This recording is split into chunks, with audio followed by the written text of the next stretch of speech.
दुनिया का सबसे बड़ा न्यूक्लियर पावर जंगी जहाज, कीमत 1 लाख करोड़ रुपए से ज्यादा, नाम यूएसएस जेराल्ड आर फोर्ड, जिसे अमेरिकी नौसेना अपना सबसे सुरक्षित और अजय तैरता हुआ किला कहती थी। लेकिन सोचिए, अगर इसी महाबली के अंदर अचानक आग लग जाए, करोड़ों का फायर सिस्टम फेल हो जाए और समंदर के बीचों बीच ये जंगी जहाज पूरे 30 घंटे तक सुलगता रहे। जी हाँ, अमेरिकी नौसेना जिस सच को महीनों तक छुपाती रही, आज उसका सबसे खौफनाक वीडियो और सच दुनिया के सामने आ गया है। रेड सी में तैनाती के दौरान एक छोटी सी चिंगारी ने कैसे दुनिया के सबसे आधुनिक युद्धपोत को मौत का कुआं बना दिया था और कैसे 600 से ज्यादा नाविकों ने अपनी जान की बाजी लगाई। आज की इस रिपोर्ट में देखिए वो अनसुनी दास्तां जिसे दबाने की हर मुमकिन कोशिश अमेरिका ने की थी। ये वो इलाका है जो पिछले काफी समय से बेहद तनावपूर्ण बना हुआ है। यूएसएस जेराल्ड आर फोर्ड वहां अमेरिकी नौसेना के एक बेहद संवेदनशील मिशन ऑपरेशन एपिक फ्यूरी के तहत तैनात था।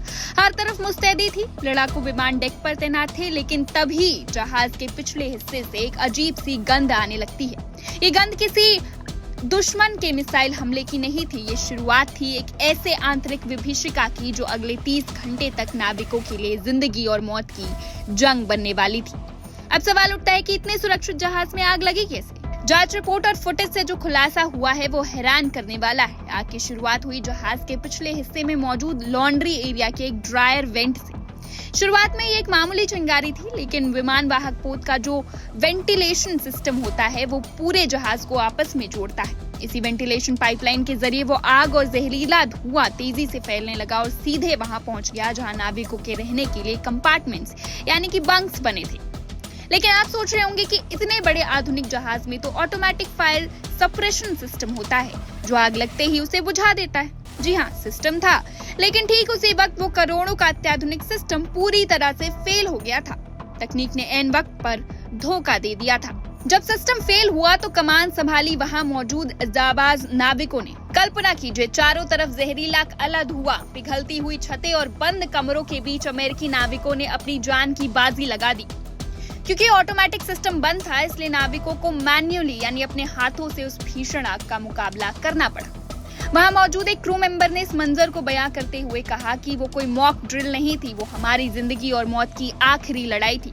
लगातार 30 घंटे से अधिक समय तक वो नाविक बिना सोए बिना रुके उस आग से लड़ते रहे। भले इस हादसे में किसी की जान नहीं गई, जो कि एक बहुत बड़ा चमत्कार था, लेकिन इसका नुकसान बेहद डरावना था। इस भीषण आग में नाविकों के रहने वाले बंक पूरी तरह जलकर खाक हो गए। जहाज के अंदर की छतें गर्मी से पिघल गई, दीवारों के भीतर की वायरिंग जलकर बाहर आ गई और धुएं के कारण दर्जनों क्रू सदस्यों के फेफड़े में धुआं भर गया, जिससे वो गंभीर रूप से घायल हो गए। कईयों को गहरे कट्स और चोटें आई। इस तबाह का असर ये हुआ कि 600 से अधिक क्रू मेंबर्स बेघर हो गए, यानी जिन्हें हफ्तों तक अस्थायी जगहों पर रहना पड़ा। अब इस पूरी कहानी का सबसे बड़ा ट्विस्ट सुनिए। जब ये घटना मार्च में हुई तब अमेरिकी नौसेना ने दुनिया के सामने क्या कहा? उन्होंने कहा कि एक छोटी सी आग लगी थी जिसे तुरंत काबू में कर लिया गया और सब कुछ कंट्रोल में। लेकिन रिपोर्ट ने अमेरिकी नौसेना की इस ट्रांसपेरेंसी पर बहुत बड़ा सवालिया निशान लगा दिया है। आखिर नेवी ने इस आग की गंभीरता को दुनिया से क्यों छुपाया? क्यों वो दुनिया के सामने अपने सबसे महंगे युद्धपोत की विफलता को जाहिर नहीं करना चाहते थे?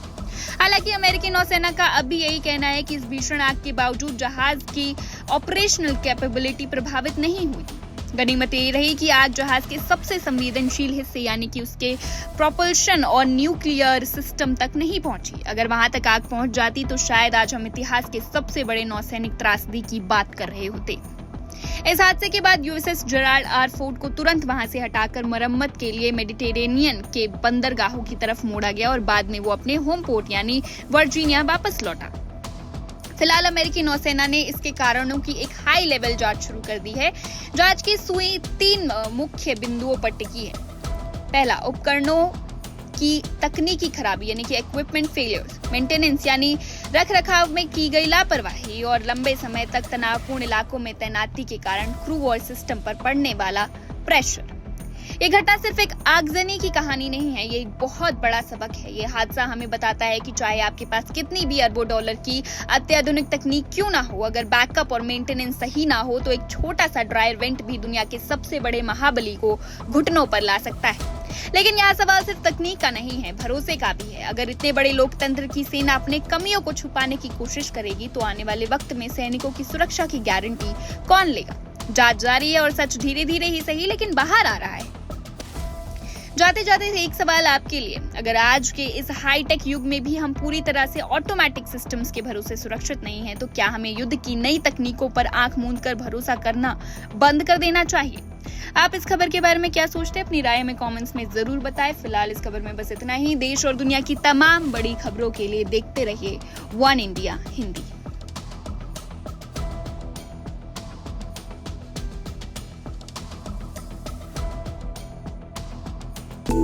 Download the One India app now.